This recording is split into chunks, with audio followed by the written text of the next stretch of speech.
पूरी दुनिया इस खोज में लगी है कि क्या पृथ्वी के अलावा ब्रह्मांड में कहीं भी जीवन मौजूद है। इस मामले पर अभी तक कोई पुख्ता जानकारी नहीं मिल पाई है। दुनिया भर के वैज्ञानिक लंबे समय से चंद्रमा और मंगल ग्रह पर एलियन की खोज कर रहे हैं।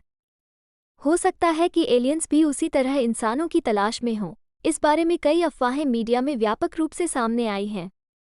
वैज्ञानिकों के अनुसार अगर पृथ्वी पर एलियन आते हैं तो उन्हें कई समस्याओं का सामना करना पड़ सकता है।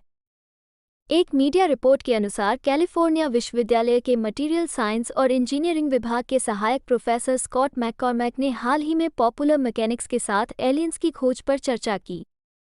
उन्होंने कहा कि ये दावा करना गलत होगा कि लाखों सालों में इस दौरान कभी भी एलियंस धरती पर न आए हों।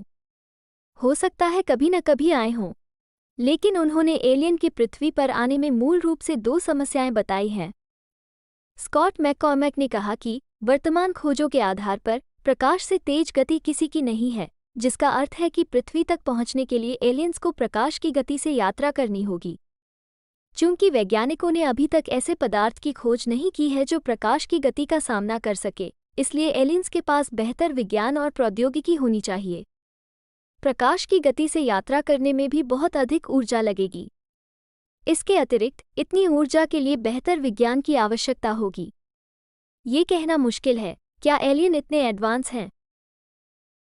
साथ ही कैलिफोर्निया के वैज्ञानिक ने ये भी बताया कि दूसरे ग्रह पर आंख मूंदकर चले जाना ठीक नहीं होता है। किसी ग्रह पर टीम भेजना अंधेरे में तीर चलाने जैसा है। किसी ग्रह पर दूसरे जीवों की खोज करना भूसे के ढेर में सुई की खोज करने के समान है। ये कहना मुश्किल है कि अगर एलियंस पृथ्वी पर आए तो क्या इंसानों से मिल पाएंगे। स्कॉट मैककॉर्मैक के मुताबिक ऐसे में इंसान और एलियंस दोनों के लिए दूसरी दुनिया में कुछ भी ढूंढना आसान नहीं है। कुछ महीने पहले एक अमेरिकी जादूगर ने भी अपनी एक्स के हैंडल पर एलियंस को देखने की बात कही थी। 77 वर्षीय उरी गैलर ने नासा के गोडार्ड स्पेस फ्लाइट सेंटर के नीचे एलियंस लाशों को देखने का दावा किया है।